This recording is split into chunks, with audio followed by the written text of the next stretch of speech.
कह रहा शो करना है कि 3 पॉइंट्स कोलिनियर हैं। तो बच्चों इसके लिए आपको एरिया ऑफ ट्राइंगल वाली प्रॉपर्टी यूज करनी है कि area of triangle should be equal to 0। Determinant खोल देना पूरा, सब कुछ कट पिट जाएगा, आंसर विल बी 0। ठीक है, कैसे होगा? ए आपको दे रखा है that is a comma B plus C. B आपको दे रखा है that is b comma C plus A. फिर सी आपको दे रखा है that is c comma A plus B. तो क्या आएगा? एरिया ऑफ, लिखेंगे for collinearity, area of triangle is equal to 0। अब area of triangle is equal to, area of triangle कैसे निकालते थे? हाँ, ए बी प्लस सी, फिर बी सी प्लस ए, बच्चों को फिर सी ए प्लस बी। 1 1 1। बेटा अपना माइक ऑफ कर लिया करो, जिसको कोई डाउट ना हो प्लीज अपना माइक ऑफ कर लिया करो भाई। कोई डाउट हो तो रेज हैंड करा करो, सबसे रिक्वेस्ट है। ठीक है, हमें इसको इक्वल टू 0 प्रूव करना है। अब इसको इक्वल टू 0 कैसे प्रूव करेंगे? सारा का सारा डिटर्मिनेंट एक बार ओपन कर दो। डिटर्मिनेंट ओपन कैसे करते हैं भाई? हाँ, ए ब्रैकेट, ये कॉलम जाएगा, ये रो जाएगी, this into this minus this into this, C plus A minus B, फिर माइनस ये वाला एलिमेंट बी प्लस सी, फिर ये कॉलम गया और ये रो गई बी माइनस सी, फिर प्लस में 1, ये रो और ये कॉलम गया तो ये इंटू ये माइनस ये, बी इंटू ए प्लस बी माइनस सी इंटू सी प्लस ए। ब्रैकेट सारे ब्रैकेट खोल दो। हाँ ब्रैकेट, यहाँ पे ए से ए कट रहा है, ए सी से मल्टीप्लाई होगा माइनस ए बी से मल्टीप्लाई होगा।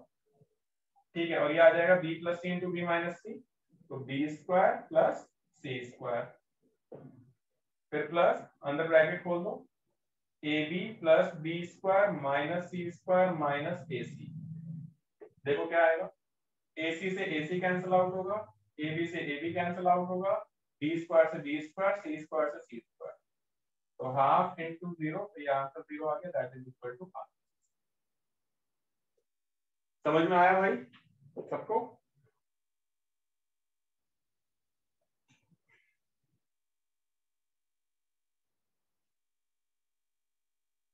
ओके, तो आफ्टर दिस आपका ये वाला हो गया क्वेश्चन नंबर 2। क्वेश्चन नंबर 3 का फर्स्ट पार्ट ये कह रहा है एरिया ऑफ ट्राइंगल आपके पास 4 है, तो आपको के की वैल्यू बतानी है। एरिया आपके पास कितना है?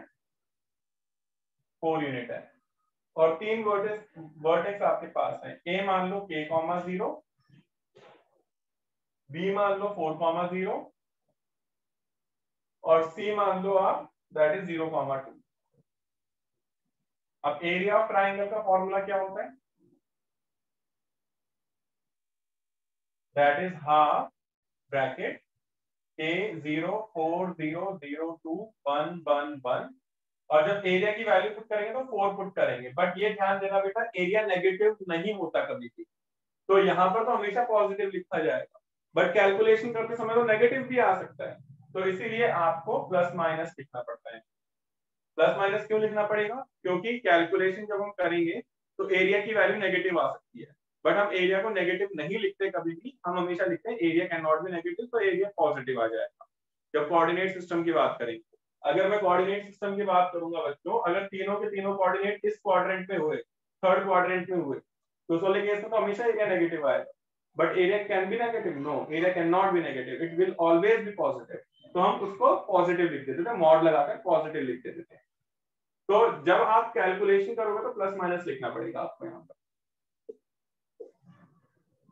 हाफ ब्रैकेट के, ये कॉलम गया, ये रो गई, इसको इससे मल्टीप्लाई करेंगे 0 माइनस में 2, फिर माइनस 0, ये कॉलम और ये रो गया 4 माइनस में 0 4, फिर प्लस 1, ये कॉलम गया, ये रो गया, तो ये 8 बचता है, तो इधर आके प्लस माइनस 8 हो जाएगा, that is equal to minus 2k plus 8।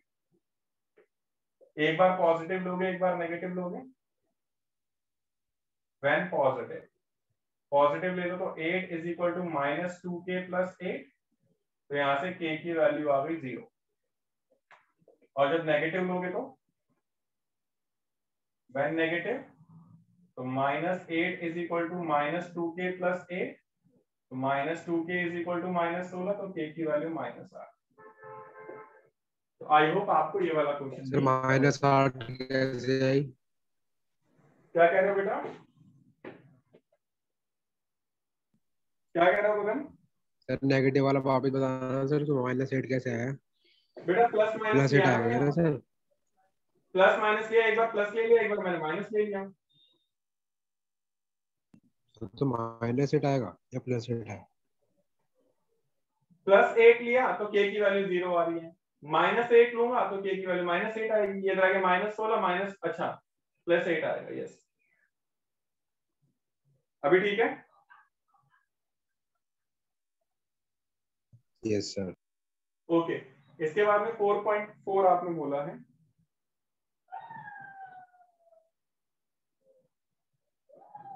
Question number 3, 4, 5। Third question, using cofactor of second row, हमें इवैल्यूएट करना है डिटरमिनेंट। कोफैक्टर निकालने से पहले सेकंड रो के, उसके बाद हमें इवैल्यूएट करना था डिटरमिनेंट। ये भी बताया था बेटा लास्ट क्लास। सारे एक जैसे ही हैं, 4.4 में 3, 4, 5 ये सारे एक जैसे ही हैं। सर तो मैं सर गुणांक का मैसेज है, उसको लेटिन कर दो। क्या कह रहे हो बेटा? सर गुणांक का मैसेज है, उसको लेटिन कर लो। कर दिया, कर दिया, कर दिया। तो क्वेश्चन नंबर 3, 4, 5 तीनों सेम है, तो मैं एक कर दिखा देता हूँ। कह रहा डिटरमिनेंट आपके पास है बच्चों, दैट इज 5, 3, 8, 5, 3, 8, 2, 0, 1, 2, 0, 1 एंड 1, 2, 3। ये कह रहा है पहले आपको सेकंड रो के कोफैक्टर निकालने, यानी इस रो के कोफैक्टर निकालने। कैसे निकालेंगे? C21, ये कॉलम गया, ये रो गई, ये कॉलम गया, तो 9 माइनस में 16, बट ये ऑड आ रहा है तो बाहर माइनस आ जाएगा। कितना आया मेरे पास? ये -7, तो +7 आ गया। C22, ये कॉलम गया, ये रो गया, 15 माइनस में 8, तो ये 7 आ रहा है। और C23, ये कॉलम और ये रो गया, ये रो और ये कॉलम गया, तो 10 माइनस में 3, यानी ये भी 7 आ रहा है। तो ये भी ऑड आ रहा है, ऑड आएगा तो यहाँ पे माइनस आ जाएगा, ठीक है ना, ऑड आने पे माइनस आ जाता है। तो अब मेरे पास क्या आ रहा है? डिटरमिनेंट अगर मुझे निकालना है, तो बच्चों एलिमेंट को, जैसे यहाँ पे A21 है, A21 को इसके कोफैक्टर से मल्टीप्लाई कर दो, फिर प्लस A22 को इसके कोफैक्टर से मल्टीप्लाई कर दो, प्लस A23 को इसके कोफैक्टर से मल्टीप्लाई कर दो। तो देखो हमारे पास क्या है, A21 हमारे पास क्या है, 2 है भाई, इंटू C21 मेरे पास 7 है, फिर प्लस A22 मेरे पास 0 है बच्चों, इंटू C22 मेरे पास 7 है, फिर प्लस A23 मेरे पास 1 है बच्चों, इंटू C23 मेरे पास -7 है। तो क्या आ रहा है मेरे पास? मेरे पास आ रहा है 14 -7 यानी कि 7 आ रहा है। तो ये तीनों के तीनों क्वेश्चन तुम्हारे इसमें कवर हो जाते हैं। इसी तरीके से तुम्हें करते बताएंगे सारे बच्चे। क्या तुम लोगों को क्लियर हुआ मैंने क्या करा है बच्चों? Anybody any doubt in this? अगर क्लियर है तो हम आगे बढ़े। प्लीज चैट पे एवरीवन में डाल दीजिए, खास करके जिसका डाउट हो वो जरूर डालेंगे। Yes sir.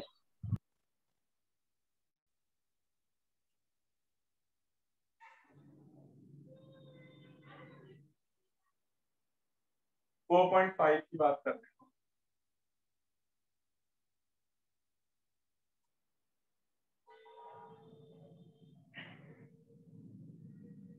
4.5 में क्वेश्चन नंबर 4 थे पहला आपका डाउट।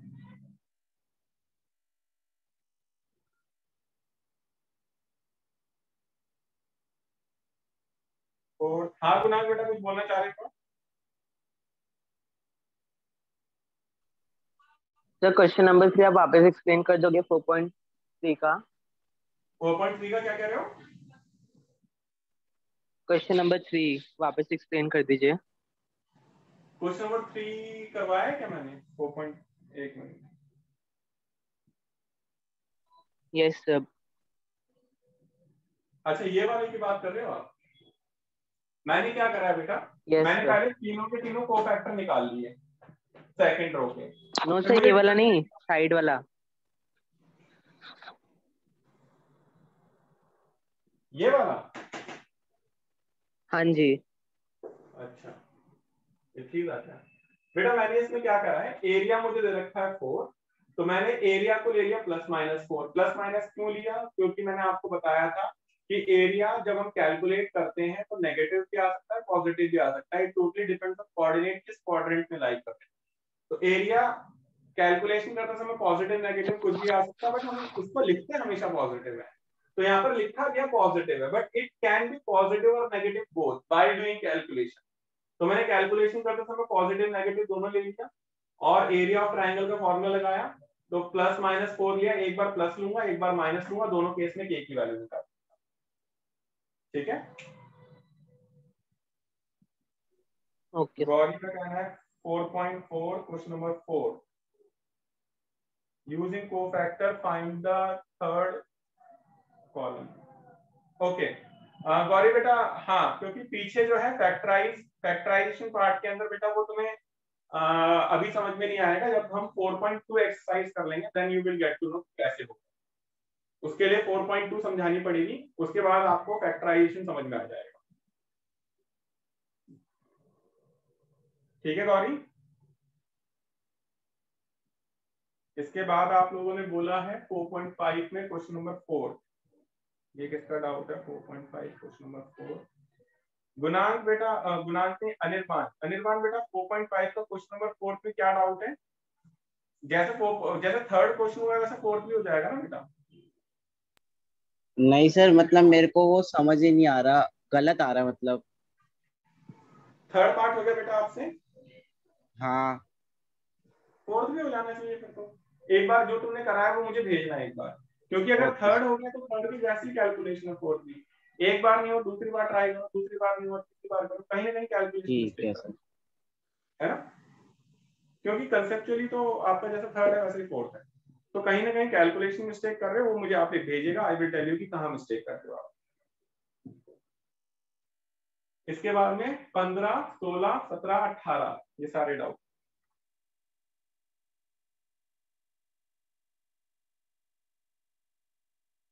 चलिए 15, 16 एक जैसा है, तो पहले 15वां और 16वें में से कोई एक करवा देता हूँ। तो 15वां करवा देता हूँ बच्चों, one of the most important question है ये, थोड़ा ध्यान से देखते हैं।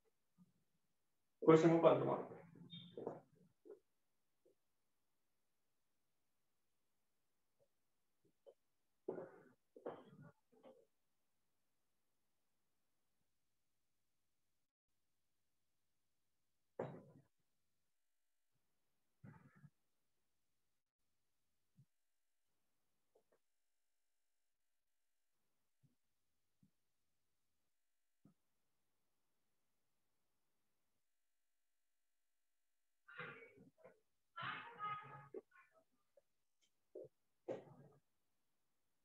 4.5 क्वेश्चन नंबर 15 कार्य बच्चे थोड़ा ध्यान से देखना। ये कह रहा है मैट्रिक्स ए आपको दे रखी है। ए आपके पास क्या है? 1 1 1। बेटा इसमें माइनस अगर कहीं आया तो मुझे बता देना, क्योंकि मेरे इसमें माइनस प्लस नहीं दिखा रहा मेरी पीडीएफ में। 1 2 -3 देखना, यहाँ -3 होगा शायद, और 2 1 3 सही लिखा है मैंने बेटा, चेक कर लेना। Sir third row second column -1 है, सबसे नीचे वाला -1 -1 और देख लो बाकी सारा ठीक है बेटा गगन? Yes sir.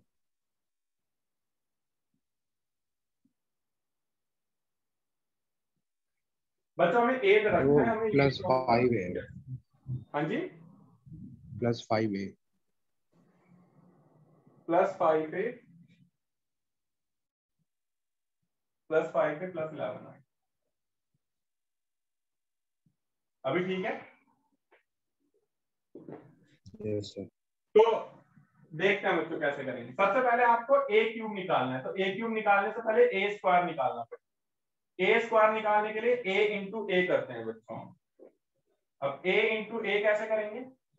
1 1 1 1 2 -3 2 -1 3। इसको हम a से ही मल्टीप्लाई करेंगे। 1 1 1 1 2 -3 2 -1 3। कैसे मल्टीप्लाई करेंगे बच्चों? रो को कॉलम से 1 + 1 + में 2, तो ये 4 आ गया। फिर 1 + में 2 3 आ गया, 3 - 1 2 आ गया। फिर 1 - में 3 + में 3, तो 1 ही आ रहा है। 1 + में 2 3 - में 6 -3, तो 1 + में 4 5 आ गया। 5 + में 3 8 आ गया। फिर 1 - 6 -5 और -9 -14। फिर 2 - में 1 1 + में 6 7। फिर 2 - में 2 0 -में 3। फिर 2 + में 3 5 5 + में 9 40। तो ये a स्क्वायर है। प्लीज सारे बच्चे अपना a स्क्वायर मैच कर लो। यही आ रहा है क्या? अगर इससे कोई गड़बड़ हुई तो वो फिर a क्यूब यस निकालो। सर। सही है मेरा? यस सर सही है। फिर a क्यूब निकालने के लिए a स्क्वायर को a से मल्टीप्लाई करो। अब a स्क्वायर क्या है मेरे पास?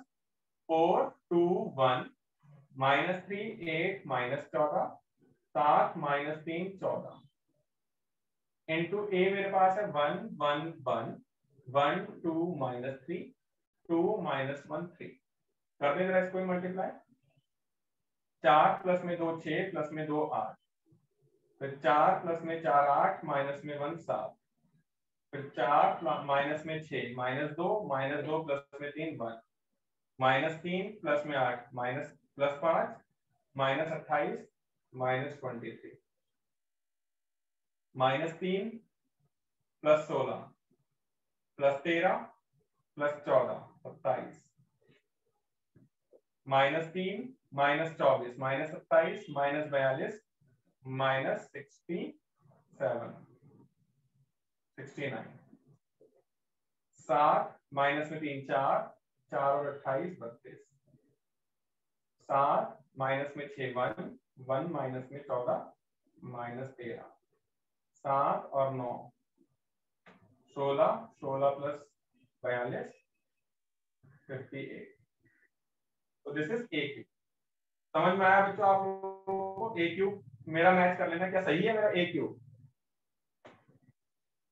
प्लीज यस बताएंगे क्या सर। ये ठीक है सारे एलिमेंट? Yes sir. अब LHS ले लो बेटा, जो आपको प्रूव करना है उसका LHS ले लो। a cube - 6a square + 5a + 11i। देखना जरा a क्यूब की वैल्यू पूरी पुट कर दो बेटा।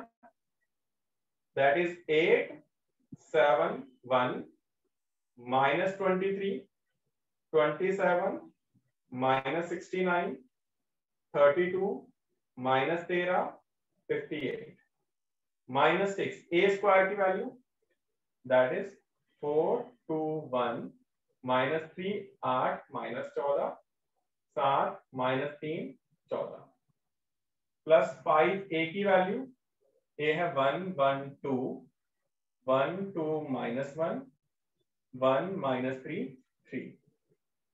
फिर +11 i की वैल्यू क्या है मेरे पास? 1 0 0 0 1 0 0 0 1।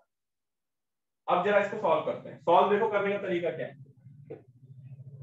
फर्स्ट एलिमेंट 8 -24 8 और -24 -16 प्लस में 5 और प्लस में 16, तो ये 0 ही आ रहा है। 7 -12 या ये लिख दो, ऐसे लिख दो 8 -24 +5 +11, ठीक है ना फर्स्ट एलिमेंट। फिर ये 7 -12 +5 +0, फिर 1 -6 +5, ठीक है। फिर -23 +18 +5 +0, फिर 27 -5 48 प्लस 10 प्लस 11, फिर -69 प्लस 84 -15 प्लस 0, फिर 32 -42 प्लस 10 प्लस 0, फिर -13 प्लस 18 -5, फिर प्लस 0, फिर 58 -84 प्लस 15 प्लस 11। अब देखना कितना आ रहा है मेरे पास, ये 0 आ गया, ये भी 0 आ गया, ये भी 0 आ गया, सारे 0 0 हो गए। देख लेना चाहे तो।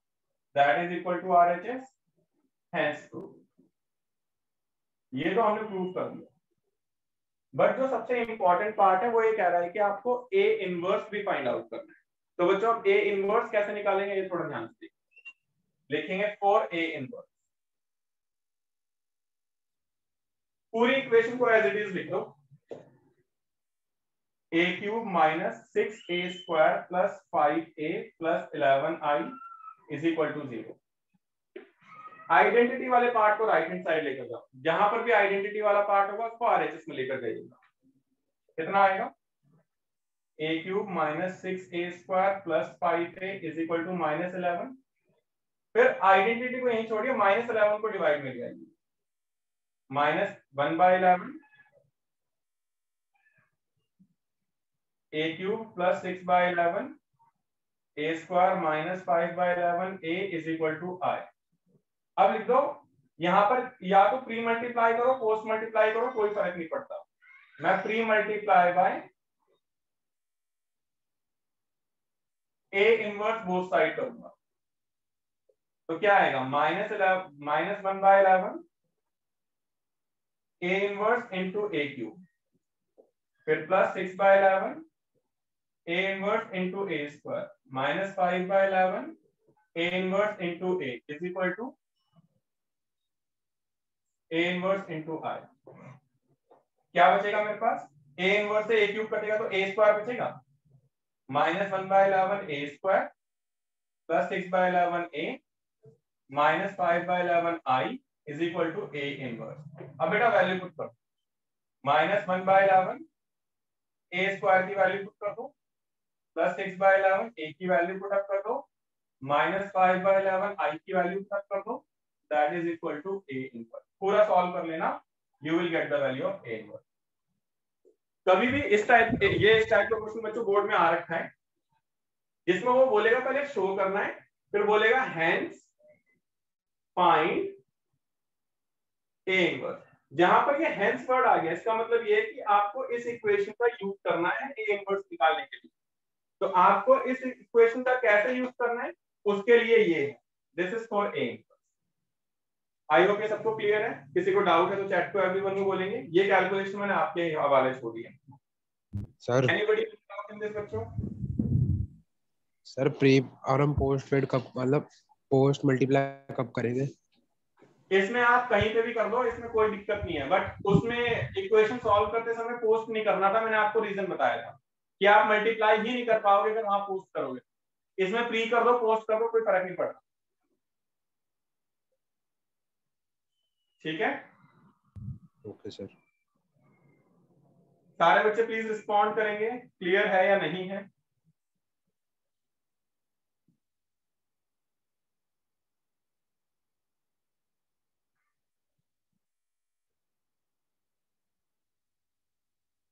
क्लियर है ऑलमोस्ट सबको? ठीक है,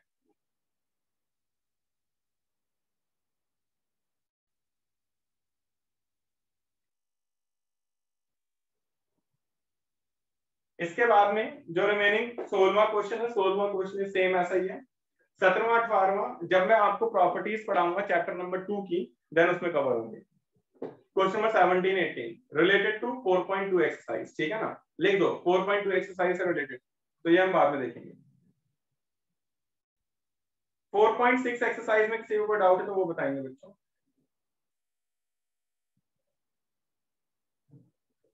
क्या किसी ने 4.6 एक्सरसाइज ट्राई करी थी? चलिए फिलहाल मैं 4.6 एक्सरसाइज में एक छोटी सी चीज मैंने छोड़ी थी, पहले वो देख लेते हैं, उसके बाद हम आगे बढ़ेंगे। 4.6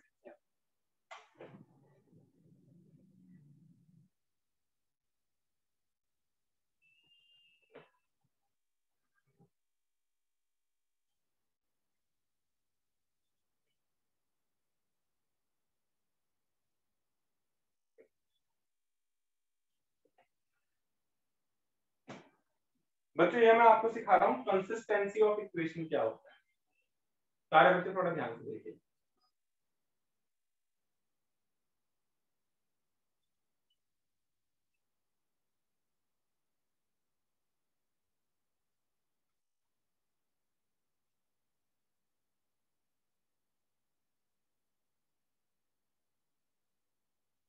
सारे बच्चे थोड़ा ध्यान देखना। सॉल्यूशन ऑफ इक्वेशन की मैं बात कर रहा था।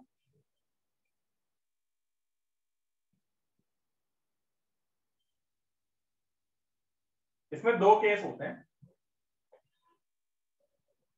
व्हेन डिटर्मिनेंट ऑफ ए 0 नहीं आए, तो ऐसे केस में क्या करते हैं, ए इज नॉन सिंगुलर मैट्रिक्स। ए क्या होती है, नॉन सिंगुलर मैट्रिक्स होती है। सर गुणांक को वापस लेटिन कर दो।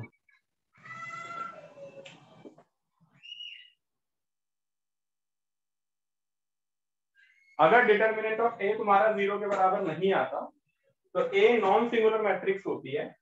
और इस सिचुएशन में हम क्या बोलते हैं, इक्वेशंस जो होती हैं आपकी कंसिस्टेंट होती है। इक्वेशंस आर कंसिस्टेंट और यूनिक सॉल्यूशन एग्जिस्ट करेगा।